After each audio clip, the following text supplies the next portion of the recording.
Chapter 20. With each passing day, their numbers grew.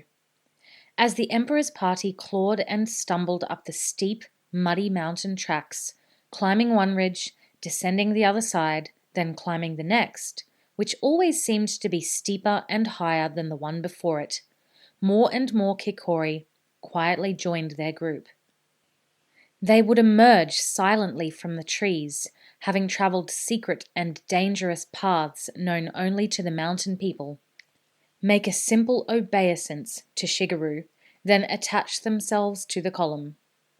The leaders of the column learned, without too much surprise, that the Senshi patrol they had defeated at Riverside Village was not the only advance party sent out by Arasaka. There were more than half a dozen other small groups combing the mountains, brutalizing the Kikori, burning their villages, and torturing their leaders in an attempt to learn Shigeru's whereabouts. This barbaric behavior, intended to cow the Kikori into submission, was actually self-defeating. The Kikori were a profoundly law-abiding people, and they placed great value on the concept of legal and rightful succession to the throne, even if they had never seen the emperor himself. Shigeru was the rightful emperor, and their deeply felt sense of morality told them that he must not be deposed by force. Arasaka's depredations only served to convince them that he was a would-be usurper, whose attempts to gain power bordered on sacrilege and must be resisted. And, as a corollary to that, Shigeru must be supported. So, as villages were plundered and burned, the Kikori joined Shigeru's party, in dribs and drabs, until there were several hundred of them, men, women, and children, toiling up the precipitous tracks over the mountains, helping carry the wounded in their litters, and bringing much-needed supplies of food with them. It was hard going, even for the mountain-bred Kikori, and the need to carry the wounded slowed them down.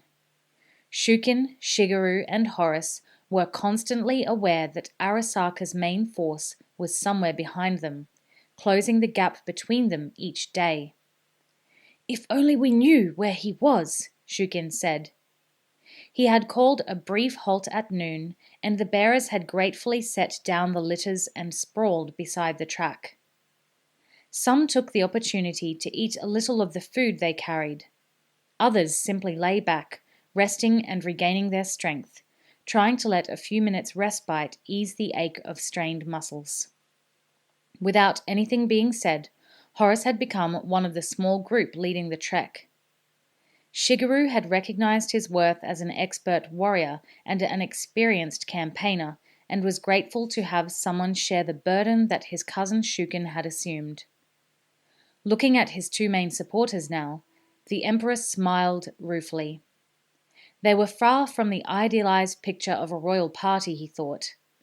Exhausted, mud-stained, grimy, and soaking wet, their robes and tunics torn in a dozen places by thorns and sharp branches along the track, laden with rough packs of food and blankets, they looked more like a group of wandering vagabonds than the Emperor and his two principal advisers. Then he glanced at the swords the two men wore, Horace's long and straight in the Araluen style, and Shukin's katana, shorter, double-hilted, and slightly curved. There was no mud there, he knew. Both blades inside their scabbards were scrupulously clean and razor-edged, a result of their owners cleaning and sharpening them each evening. "When do you expect the scouts to come back in?" Horace asked. 2 days before, Shukin had asked for volunteers among the Kikori to go back along their trail to look for some sign of Arasaka's position. There had been no lack of numbers willing to take on the task, and he had sent 4 of the fittest younger men back down the mountain. "It'll depend how long it takes them to find Arasaka," Shukin said. "I'm hoping we hear from them later, rather than sooner." Horace nodded. If the scouts returned this evening, he thought, they would have good cause to worry.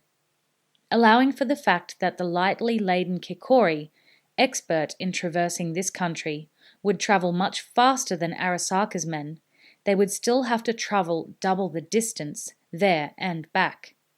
If they returned in the next 12 hours, Arasaka couldn't be more than 2 days behind them. "How far now to Rankoshi?" Shigeru asked.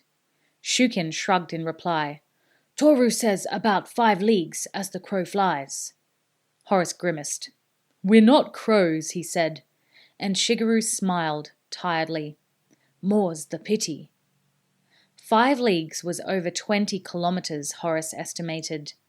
But traveling up and down ridges as they were, and traversing around rearing mountainsides, the distance they covered on the ground could be 5 or 6 times as much as that, and it would be hard going all the way.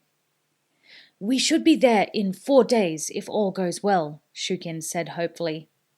Neither Horace nor Shigeru replied, although Horace couldn't help asking himself the question, why should things start doing that now? They heard voices raised further back down the column, and they all rose and turned to see what was causing the disturbance. Horace saw 2 young men trotting tiredly up the track, past the rows of resting Kikori, who called questions to them as they came. The 2 arrivals shook their heads in answer to the questions. Unlike most of the travellers, they were lightly dressed, without heavy robes or cloaks to protect them from the chill air of the mountains. They wore breeches and shirts and stout leather boots, and carried small packs that could have held only the barest minimum of food and water. They were dressed and equipped to travel quickly, and Horace felt a cold hand close over his heart as he recognized them as 2 of the scouts Shukin had sent back. "This doesn't look good," he said, noting the serious expressions on the arrivals' faces. Shukin grunted in reply, and the 3 of them moved down the track to meet the scouts. The young men saw them and redoubled their pace, dropping to one knee and bowing their heads before the Emperor. Gently, Shigeru put them at their ease. "Please stand, my friends. This muddy track is no place for ceremony." He looked around and saw several interested bystanders watching them, curious to know what the scouts had discovered. "Can someone bring food and a hot drink for these men, and warm clothing?" Several of the bystanders hurried away to do his bidding. The remainder crowded a little closer, eager to hear the report. Shukin glared at them and waved them back. "Give us room," he said. "You'll hear the news soon enough." Reluctantly, they backed away, although their eyes remained riveted on the small group. Shukin ushered the 2 scouts to the spot where he had recently been resting. "Sit down and rest first," he said. They sank gratefully to the wet ground, unslinging their packs. One of them began to speak, but Shukin held up a hand to stop him. "Eat and drink first," he said, as food and hot tea were placed before them. The people who had brought the food stood by, wanting to linger and hear what the scouts had to report. But Shukin's quick glance and a jerk of his head moved them away. Horace realized that his order for the men to eat first was more than simple kindness. He didn't want anyone to overhear what they had to say. The scouts noisily slurped down their bowls of rich pork broth and noodles. As they ate, Horace saw the strain and weariness fading from their faces. Shukin waited till they had eaten most of the noodles. "You found Arasaka," he said quietly. Both men nodded. One, his mouth momentarily full of hot broth, looked to his companion to answer. "His army is barely a day's travel from here," the scout said, and Horace heard Shukin's quick intake of breath. Shigeru, as ever, seemed unmoved by the news, simply accepting it for what it was. "A day?" Shukin repeated, in a troubled voice. He ran his hands through his hair. Horace recognized the distress in his action. Burdened with the task of keeping his emperor safe, Shukin could see his enemies drawing ever closer. "How can they be moving so quickly?" The first scout had gained his voice now. "Arasaka is driving them cruelly, my lord," he said. "He is determined to take Lord Shigeru." "His men won't thank him for it," Horace said thoughtfully. but Shukin made a dismissive gesture. His men will accept it. They're used to his lack of regard for their well-being. He looked up at the scouts. Where are your 2 companions? They stayed behind to watch Arasaka, he was told. When he gets within half a day's march, they'll come on to warn us. At the rate he's catching up, that should be some time late tomorrow, Shukin said thoughtfully.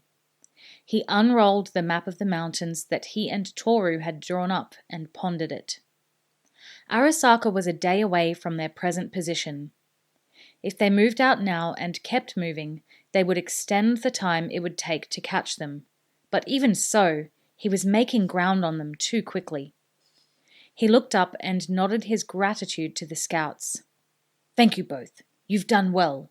Now, go and get warm clothing and a little rest. We'll be moving out shortly. They bowed and turned to go, but he called them back. Ask Toru to come here, would you? He said. They nodded and trotted away. Horace and Shigeru said nothing as Shukin studied the rough chart, tapping his fingers on his chin as he did so. A few minutes later, Toru arrived. You sent for me, Lord Shukin? Yes, never mind that, Shukin said, waving away Toru's formal bow. Sit down here. The Kikori guide sank to his knees, feet folded under him. Horace shook his head. He could only hold that position for a few minutes, then his knees and thighs would begin burning. The locals, he knew, could sit comfortably for hours in that pose. Arasaka is a day away from this point, Shukin told Toru. The guide showed no sign of emotion at the news. At the current rate he's catching us, we've probably got a day and a half, maybe 2 days if we push the column as hard as we can. He paused to let Toru absorb this information.